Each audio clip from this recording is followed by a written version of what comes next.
दोस्तों, हम रूड लोगों को कभी भी हमेशा के लिए अवॉइड नहीं कर सकते। ये हमारी सोसाइटी में हर जगह है, हमारी सोसाइटी का हिस्सा है। कभी ना कभी आपका इनसे सामना जरूर होगा और होता रहेगा। अहम बात ये नहीं कि उनका आपसे सामना ना हो, अहम बात यह है कि आपने उनको डील कैसे करना है, उनकी बात को रिएक्ट कैसे करना है। अगर कोई अपने रूड बिहेवियर से आपकी इंसल्ट करता है, आपकी इंसल्ट करने की कोशिश करता है, तो आपने रिस्पॉन्ड कैसे करना है। दोस्तों, बाज लोग इसलिए दूसरों की इंसल्ट करते हैं कि वो दूसरों की इंसल्ट करके खुद को बेहतर महसूस करते हैं। उनके अपने अंदर बहुत कमजोरियां होती हैं, वो नेगेटिव पीपल होते हैं, अपनी कमजोरियों पर फोकस नहीं करते, वो बस दूसरों को नीचा दिखाकर खुश रहते हैं। या ऐसे लोग जो आपसे जेलस होते हैं, आपके काम से, आपकी कामयाबियों से, वो भी आपको नीचा दिखाने के लिए मौका की तलाश में रहते हैं। तो आज की इस वीडियो में हम देखेंगे कि अगर कोई आपसे रूड बिहेव करता है या आपकी इंसल्ट करने की कोशिश करता है तो उसे डील कैसे करना चाहिए, कैसे रिस्पॉन्ड करना चाहिए। तो इस वीडियो को ज़रूर आखिर तक देखिएगा और मेरे साथ रहिएगा, क्योंकि इसमें आप ही का फ़ायदा है। लेकिन दोस्तों, आगे बढ़ने से पहले अगर आप इस चैनल पर नए हैं तो प्लीज़ इस चैनल को सब्सक्राइब ज़रूर कर लें और बेल आइकन पर ज़रूर क्लिक करें ताकि नई आने वाली वीडियोस की नोटिफिकेशन आपको आसानी से मिल सके। जब भी कोई हमारी इंसल्ट करे तो हमारा जो बड़ा कॉमन रिएक्शन होता है वो होता है एंगर। हमें फ़ौरन गुस्सा आ जाता है, हम बुरा मना जाते हैं। दोस्तों, एंगर किसी भी इंसल्ट को डील करने का सबसे वीक रिस्पॉन्स होता है। गुस्सा आने का मतलब होता है कि हम उस इंसल्ट को कबूल कर रहे होते हैं, उसे फील कर रहे होते हैं, और यही इंसल्ट करने वाले का मकसद होता है। वो आपकी इंसल्ट इसलिए कर रहा होता है कि आपको ब्रेक डाउन होता देख सके, मज़ा ले सके। इसलिए जो इंसल्ट होने से डरता है, लोग उसी की इंसल्ट करते हैं, क्योंकि उसकी इंसल्ट करने में लोगों को मज़ा आता है। दोस्तों, इंसल्ट को रिएक्ट करने से कहीं बेहतर होता है इंसल्ट को रिस्पॉन्ड करना। इसलिए अगर कोई आपकी इंसल्ट करने की कोशिश करता है तो सबसे पहला काम आपने ये करना है कि काम रहना है, पुरसकून रहना है, अपने आप को कंपोज रखना है, फौरी तौर पर रिस्पॉन्ड नहीं करना, ऐसे जैसे कुछ हुआ ही नहीं, ताकि आप उसकी बात को अच्छे तरीके से रिप्लाई करने के लिए अपने आप को तैयार कर सकें। दोस्तों, आपने गुस्सा नहीं किया, अपने आप को पुरसकून रखा, अच्छा किया। अब आपने इंसल्ट को रिस्पॉन्ड करना है।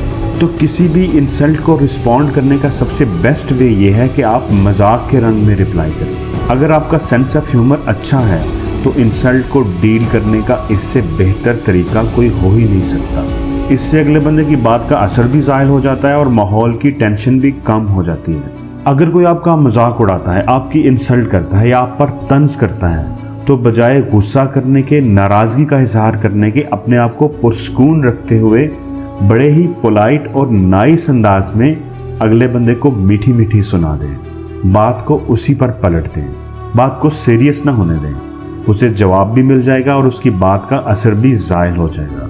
जैसे किसी पार्टी या फंक्शन में अगर कोई आपके लिबास या मेकअप का मजाक उड़ाता है, आप पर तंज करता है, तो बजाय गुस्सा करने के मुस्कुराते हुए से कहें कि जनाब, ड्रेसिंग करने की सेंस तो हमने आपसे ही सीखनी है, इसलिए पहले आप जल्दी से सीख लें ताकि हमारा भी कुछ भला हो जाए। लेकिन दोस्तों, अहम चीज़ ये है कि बात करने का अंदाज बिल्कुल नेचुरल होना चाहिए। आपकी आवाज़ नॉर्मल हो, ज़्यादा ऊंची ना हो, अगले बंदे को बिल्कुल फील ना हो कि उसकी बात का आप पर कोई असर हुआ है। लेकिन अगर आपका सेंस ऑफ ह्यूमर ज़्यादा अच्छा नहीं है तो फिर इंसल्ट को रिस्पॉन्ड करने का बेहतरीन तरीका ये है कि आप इंसल्ट को इग्नोर कर दें, वक्ती तौर पर ही सही, लेकिन उसे मुकम्मल तौर पर नज़रअंदाज कर दें। हमारे जहन में फ़ौरन ये सवाल आता है कि भाई, उसे क्यों नज़रअंदाज करूं, उसे करारा सा जवाब क्यों ना दूं। तो दोस्तों, याद रखें, अगर आपने इंसल्ट करने की कोशिश करने वाले को ये रियलाइज़ करवा दिया कि उसकी बात का आप पर कोई असर ही नहीं हुआ, तो ये आपकी जीत है और उसकी हार।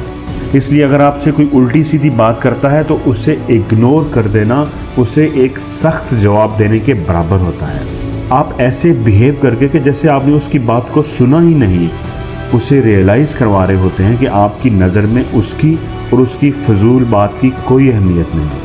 इग्नोर करने का तरीका यह है कि आप डिस्कशन का टॉपिक चेंज करके कोई और बात शुरू कर दें या थोड़ी देर के लिए रूम से बाहर चले जाएं।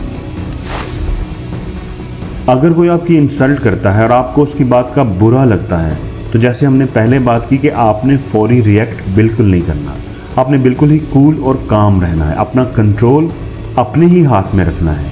लेकिन बाद में अपने आप को कंपोज कर चुकने के बाद आपने अगले बंदे के साथ अपनी फीलिंग्स को ज़रूर एक्सप्रेस करना है। आपने बड़े ही मुनासिब अंदाज में उसे बताना है, रियलाइज़ करवाना है कि उसकी बात आपको अच्छी नहीं लगी, उसको ऐसा नहीं कहना चाहिए था, और ये कि ये बात उसके और आपके बीच मौजूद रिलेशन पर कितना असरअंदाज हो सकती है। आप उसको कॉन्सिक्वेंसेस ज़रूर बताएं। दोस्तों, इंसल्ट एक नेगेटिव बिहेवियर है। अगर आपको किसी ऐसी सिचुएशन को फेस करना पड़ता है तो आप कोशिश करें कि उस सिचुएशन से निकलने के बाद फौरी तौर पर कोई ऐसा काम करें जिससे आप अच्छा और कंफर्टेबल फील कर सकें, जिस काम को करके आप खुशी महसूस करें, ताकि आपके जहन से उस नेगेटिव बिहेवियर का इम्पैक्ट ख़त्म हो जाए। आप वॉक पर चले जाएं, दोस्तों या फैमिली के साथ कोई एक्टिविटी प्लान कर लें, काम में किसी की हेल्प कर दें। ये चीज़ आपको रिलैक्स करेगी, आपके अंदर एक पॉजिटिव एनर्जी पैदा करेगी जो उस नेगेटिव बिहेवियर के इम्पैक्ट को ख़त्म कर देगी। तो दोस्तों, आपको ये वीडियो कैसी लगी कमेंट्स में ज़रूर बताइएगा, और अगर अच्छी लगी है तो प्लीज़ इस वीडियो को लाइक ज़रूर करें और शेयर भी करें ताकि ये अच्छी बात आपके दोस्तों तक भी पहुंच सके।